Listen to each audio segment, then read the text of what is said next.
Welcome to another episode of Game Time. I'm your host, Carl Johnson.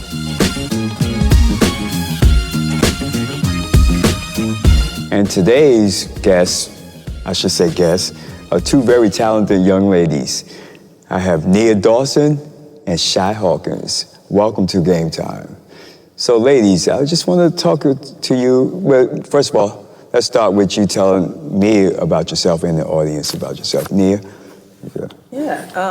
Well, we are actually in my gym where I grew up, not this one in particular, but from Bridgehampton, and I played ball from the time I can remember. I mean, growing up out east, that's definitely a big part of our culture, and you had a big part in my upbringing and my wanting to play, just seeing the guys that came up under you and how you helped them to, reach their full potential. But yeah, I've been playing for as long as I can remember, and I won't say I'm officially done, but knees is cracking and all that now. So age, huh? Definitely starting to hit it a little bit, but still love being around the game. I still coach, still train, I'm out in LA now, pursuing film and TV in the camera department there. So basketball and my college career and playing in college, high school, as long as I can remember, have absolutely shaped now my career and the way I go about my everyday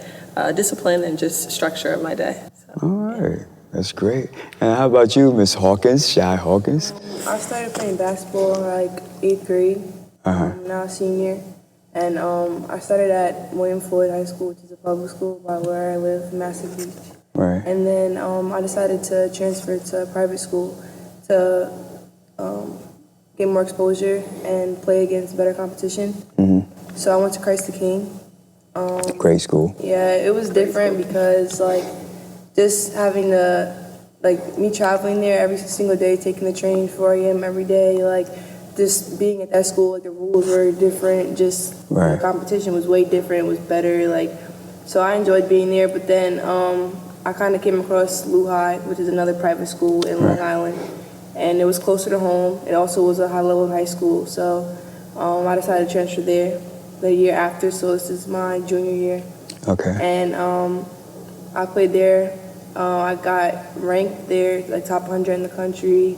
I got a lot of exposure, got a lot of offers. So then I stayed there for my senior year, but now I'm transferred back to William Floyd where I first started to try to help them win a championship and stuff. So I'm committed to Syracuse University now, and I'm just trying to finish off my season strong. All right, congratulations playing in the ACC. That's going to be, it's not well, congratulations on your commitment and your chance to play at Syracuse. So here I think about girls basketball because I really love basketball and I'm a more traditional kind of coach. I like the old school kind of thing. So I enjoy watching basketball. A lot of my friends, they'll watch it, but they think it's boring. To me, I think it's, as a coach and growing up and playing the game myself, I think girls basketball, women's basketball is at the most purest sense of what the game is meant to be. So I just want you guys to elaborate on that. Now, I know the game has evolved a lot since, when I was in high school up to now. So what do you think is, helped the game evolve? Do you think there's more girls? Of course there's more girls involved in it, but what do you think makes that, besides they're better athletes nowadays? And what do you think has, because watching the girls back in the 80s, they were just like pass, pass, pass. There was no alley-oops kind of thing. Now we have alley-oops, girls going between their legs, it was just that. So what do you think about that?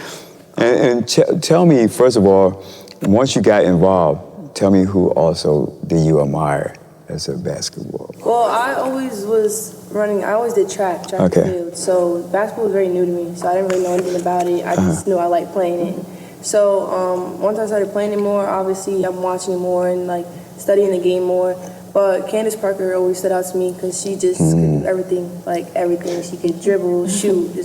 So I just love her game. So I always watched her and tried to build my game upon her game. So, but I think that women's basketball, it's very creative. I feel like they show a lot more than the guys do. I know guys they dunk a lot, they have nice moves, but women are different. I feel like, it's a lot different. You have to do moves, and it's just more interesting and entertaining to watch. Yeah. But yeah, Asia Wilson, I like her a lot. All right. Sure. And what about you, Nia? Yeah, to piggyback off that, I mean, not only are these women doing the thing, but giving birth sometimes, That's another thing, yes. And then coming back like nothing happened is, I mean, insane within itself. Truly an admirable trait to be able to pick back up where you left off after going through something like childbirth. Right. Yeah, for me, it was definitely similar. People that I was looking up to, and I kind of was really at the height of my interest in college basketball during like the Skylar Diggins, Odyssey Sims, that whole era. Yeah, so those were the women that I was watching when I was playing still. So and still now. I mean, just for me, I think it's just the game. To answer your question, the game is different because, like you said, it is such a fundamental thing that women. We rely on fundamentals because, sure, we may not have the athleticism of a man, scientifically, whatever, but I think that we have this like core awareness and a sense of the game that is just, I know now men study women's games sometimes, and it's awesome to see that. And I'd be remiss if I didn't mention that Kobe Bryant had a huge play in, getting exposure for the women's game, and he did so much for that. And it was, I was distraught finding out about his loss because I think he was about to take that to the next level with his daughter and just the organizations that he was starting. But it's just always really great to see. And also the evolution question. I think it's evolved since I was in high school. Like, the last 3, 4, 5 years, seeing women dunking and seeing, that was even not super common when I was playing in high school. So, that's dope. I'm excited. Listen, if people can talk their heads off, but I'm ready. I'm ready to see what this next generation has. I'm ready to see you ball out, and I'll definitely be following you. So it's exciting. It's exciting. So it was funny you say that about the evolution. So I remember watching Shaq talk about women's game. And Candace Parker was right there, sitting across from her. So Shaq was like, well, I think if you get more interest, if you lower the rim, and you do all these adjustments. And Candace looked at him like, are you kidding me? You're right. No, that could be the worst thing. Give us our respect. Yeah. We are athletes just like you guys are. Absolutely. Maybe not as strong and fast, but we are athletes. Don't try to curve it. Yeah. We will adjust. We will evolve. Absolutely. So I thought that was interesting interaction between the two. And I always say, now, do you girls know about Title IX? Of course. Yeah. Wait, about what? Title IX. No. You don't know about Title IX? So Title IX was passed in 1972. So in order they were trying to level the playing field. There wasn't so many young ladies actually participating in sports. So what Title IX gave was, they signed it into law. And any school that accepted federal assistance or aid had to make sure that it was equal for girls to participate in sports or anything. It just wasn't sports, but that did help propel young ladies to say, oh, I can play sports, and empower young ladies into leadership. So that's what Title IX was all about. And I thought it was a great thing. And some schools, even universities, I think I remember reading about Hofstra. They had to drop their football program because they didn't have enough women's sports. Interesting.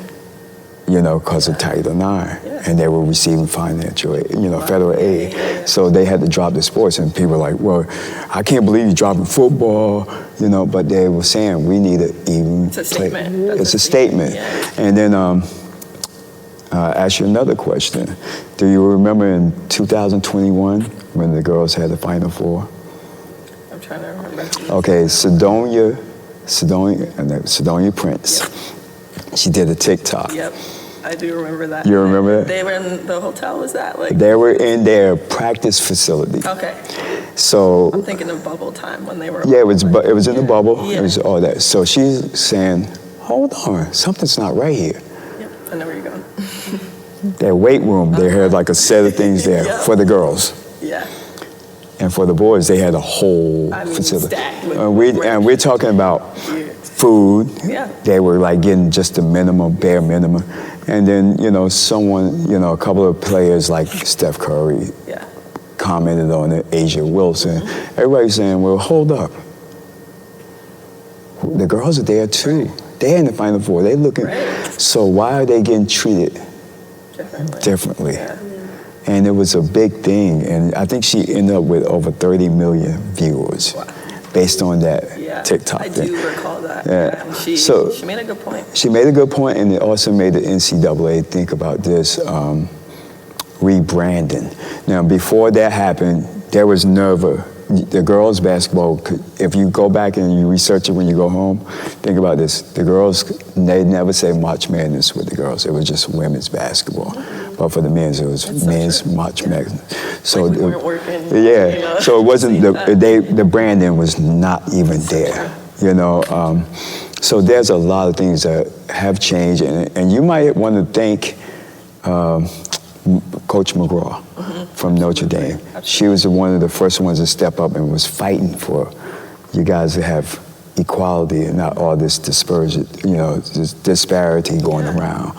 So, I mean, I'm a big fan of girls. I'm a big fan of basketball. I don't care, girls, boy, whatever. And that's the thing. If you're a fan of basketball, you should definitely be a fan of women's But I also want to be you guys to be able to have the same as the men. Yeah. And people, that can go, I'm getting ready to open up a box here. Because people are saying, well, they don't draw as many people. Well, hold up. Caitlin Clark, last night.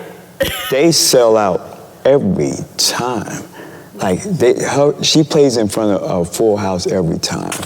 So, coming to that part, she could have went to the WNBA, but she chose to stay. You think that was a smart move? How do you feel about that? Yeah, I mean, I feel like she's good, obviously enough to go, but you don't gotta rush anything. I feel like. I like that. I'm claiming that for you. Yes. But, I agree. I think times have changed, with rules and everything, and endorsements and such. What can kind of go on in college and everything. So I think that's a lot of players are kind of taking that and just taking it slow. Because think about it, like. Me for one, like I don't know if I knew that at one point basketball would end for me, but I just didn't know when and how soon. Considered playing overseas, considered playing, continuing on in different ways, but I was just like, you know what? I need to have some sort of backup, some sort of interest, whether it is, coaching or continuing in the field or some other way. So I think that because a lot of these women and men, are deciding to stick around a little bit longer, it's not always a bad thing, because you could have that degree at the end of the day, and that's always a good fallback. A degree is a good fallback. Well, that NIL money doesn't hurt either. That's what I'm saying. They couldn't always say that. So now that they've got that, I think it's a way easier decision than it was years ago, for sure. Now, your goal is to, you go to Syracuse. Let's just kind of like paint your future a little bit. Go to Syracuse, you have a great year. Now, your future, are your goals or your dream is to play in the WNBA? Yeah, I mean, I do want to play WNBA, but if that didn't work out, I know I would want to play overseas. And I also know they make a lot more money. There's a reason why, and that's another thing. A lot of us women, like, they're playing year round, like when the guys are done, like, they're done. They're hanging out with family and everything. Right. A lot of these women are continuing on and still trying to make that money, but that gap is probably the toughest thing, and a lot of people are, deterred from wanting to play further on. Well, that's the thing, that disparity or like as far as money. I really look at the WNBA. So it was established in 1996, right?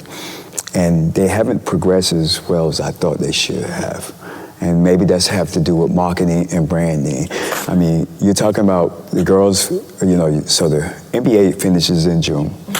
Then all of a sudden you got the WNBA. In this summertime. Right. And what audience do you target? Like, I mean, I'll watch it, because like I said, I love basketball, so I'll watch it. But a lot of people won't watch it.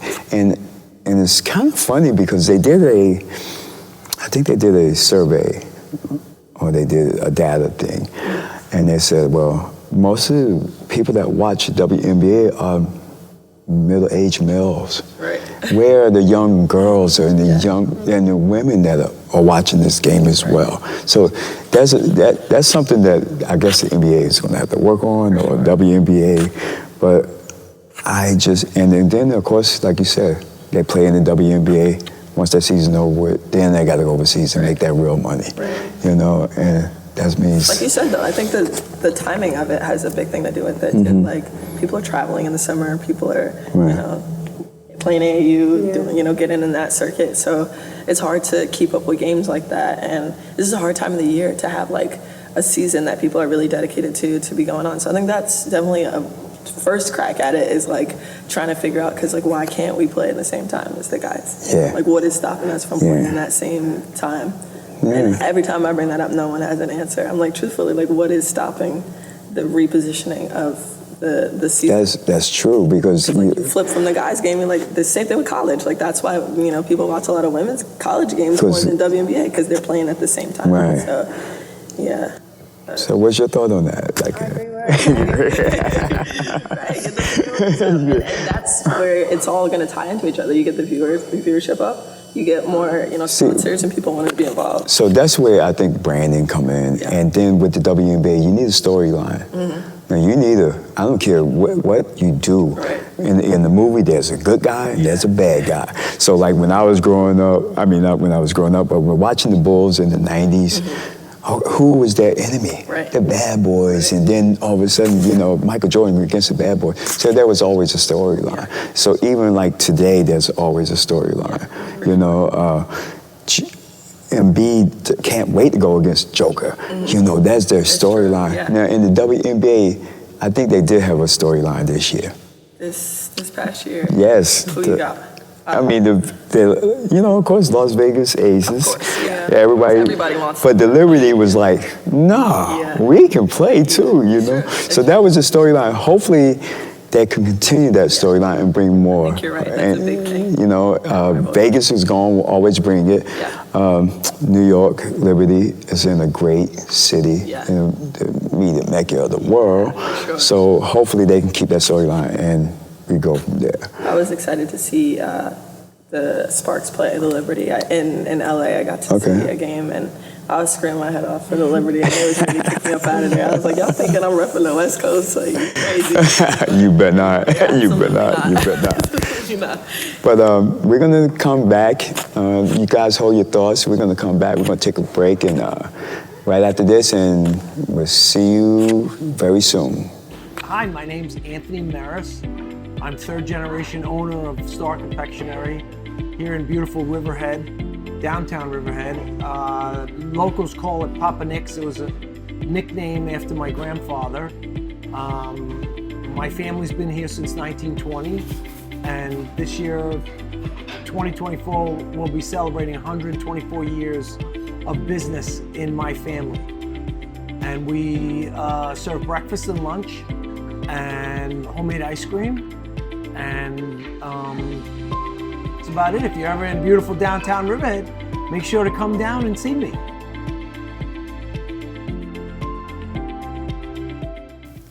Welcome back. I'm here with my two guests, Nia Dawson, Shay Hawkins.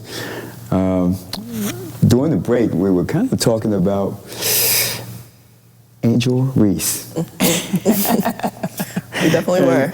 And I was just like, get your take on her, and do you think she's being portrayed fairly or unfairly in the press? I think, I'll start. I think a funny, I often don't like to compare, especially men's, women's, whatever, but I think from my current job to my love for basketball, I can compare The Color Purple, the role of the very dominant women in that movie.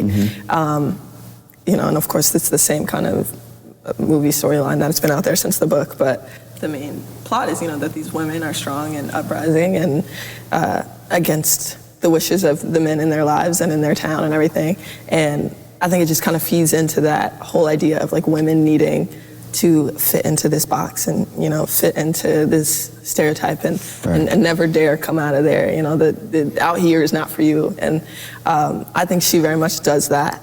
And it took a lot of people by surprise. It took the world by surprise to like have a college player that, you know, was so highly sought after and recruited to just, you know, be speaking her mind and, you know, blocking shots and stepping over women and stuff. And like, that's not the kind of stuff a woman's supposed to be doing, allegedly. So I think that shook a lot of people up, and they weren't ready for that kind of behavior. But she brings a grit, you know, and a type of grit that a lot of people haven't seen yet. So I think that people weren't ready for that. Of course, there's a lot of speculation on what's going on behind closed doors with her and coaching staff and whatever, but there's forever going to be that. And as long as she plays the game, as long as she continues on, there's always going to be someone kind of behind her. We've seen it, you know, across all sports, track and field, and, you know, controversy with women in track and so on and so forth. Sha'Carri, you know, with her whole thing, and you see she continues to prove people wrong time and time again. But yeah, that's my take on it. Just that it was something that a lot of people were not ready for, and she didn't care. Well, see, my take on it is, I guess we go back to like men, women. Women are not supposed to act that way. Right. Or they're not supposed to trash talk. Right. I don't care if you got a little swagger with you, Right. as long as you can back it up. Right. You know, you can talk, like if I'm playing you, Shy, and you like taking it to me, and if you don't say anything to me, I'm like, what's wrong with her? 'Cause I'm gonna take it to you, and I'm gonna start trash talking a little bit. You know, I think it's okay to have a little swagger. Absolutely. And I don't think women should be target or like talk negatively about that, because we never say that about the men. Absolutely. You know, we men waiting for them to punch each other in the face and get bloodied, you know, like that. That's where we're at with the guys men. are doing this. Yeah, and they doing exactly. This, you know, Exactly. But as soon as the women do it, then But we're supposed to paint our nails on the court and, you know, jog back quietly. I think you should have a little swagger with you, and I have no qualms about it. I don't know about how you do. I haven't even seen you get down, but I already know you. I already know you. You quiet on the court, or you just like? Usually I'm chill until if it's an and one, then I'm gonna scream. Oh, you better. Yeah. You better let them know I earned that. But usually I'm not the first one to come at somebody. Like, I'm calm. I just work and That's be it. silent. That's it. And the game will speak for itself. And that's how I was. I never was, like that. I always try to tell my players this. If you can talk trash to the guy that's number 12 on our team, you better be able to talk trash to the guy that's number 1 on the next team. Right. Because if not, then I don't want to hear it. No. You got to be able to. You haven't earned the right to talk trash at that point. You have to earn the right. So don't talk trash to the number 12 player, and then when you go up against Now you're scared. you don't say a word. Right. Yeah. No, I need you to have that same energy regardless and stuff. Yep. Like that. So Yep. I like that though. I thought but Caitlin Clark does the same thing. That's the thing. And that was, of course, when that first started up, everyone was doing that whole comparison thing. And again, 2 different players offer 2 different things to the game, but both are on that wave of let's change the game. Let's change the game.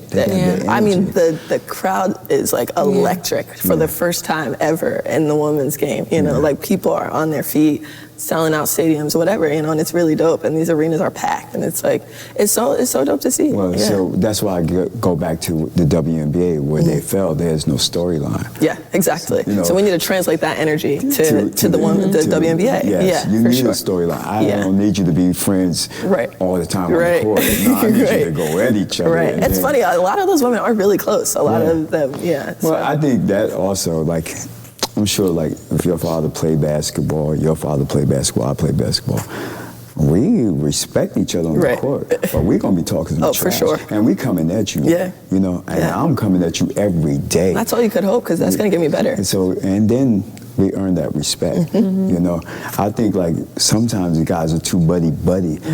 Michael Jordan said, or the New York Knicks, when they playing against Michael Jordan, and Pat Riley said, I will find you if you ever talk, hug, kiss. Like, whoa, that's kind of intense. Like, that's my bet.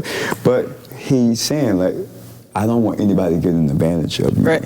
You can be respectful off the court, but like right now we playing the game. I want to win, and so you got to have that same energy, and it's okay. Like I want to compete against the best, and I want my friend. Absolutely. I'm going to have my friend. I want to have bragging rights. Not him. I want to have bragging rights. So I'm going at you. One of my arch nemesis in high school at Hampton Bays. We ended up being on the same team together, and cool in college. Like that's how that's supposed to go, though, because you never know when a trade could happen in the WNBA or whatever. Like you can't mess it up to the point where y'all never can be cool again. But when we on the court, we need to go at it. We need to make each other better. And then we got get dinner after. But when we up there, how do you feel about that? Because you probably playing AAU circuit and everything, right? So and then playing against each other together. Yeah, I mean it's all we know it's just part of the game. Right. So if I'm versing one of my old teammates or just a friend, we'll talk during the game, but after the game we hug. Right. Right. Yeah. Now, so I want to ask you a question. I know you're young to the game. Who's the best player you ever played against so far in your young career? I played against Juju. Juju Watkins, yeah. Really? She's doing it now. Yeah. Wow, that's a big name drop right there. Whoa. For sure. Yeah, I played against her my sophomore year at the Staples Center, actually. Yeah. That's what's up. Yeah. Glad you calling it Staples Center. Never call it Crypto.com ever. No, but she was really good. Yeah, that's dope. I didn't get to guard her, but the senior that was on my team at the time, she got to guard her. But Juju, she was giving it to us. She had 40, I think. I'm not even gonna lie. And did she do some things that you were shocked at just by seeing her in person, going against her in person? I mean, I was new, so I'm just I'm thinking everything she do is just really good. She do a fast break layup. I'm like, oh my God. So yeah, I mean, it was pretty cool to see everything she could do. Just her whole game was very impressive to me.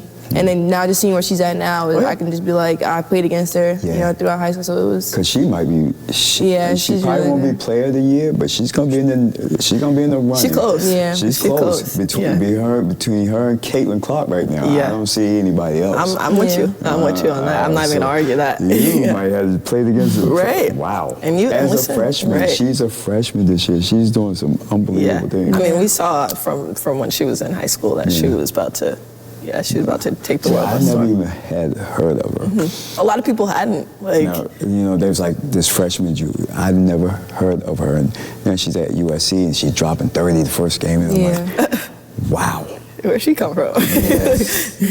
This young lady is very, very impressive. Her skill set is just, it's built for professional basketball. I would say. Yeah, no, and I'm sure you probably, like you said, you watching everything she's doing, but then.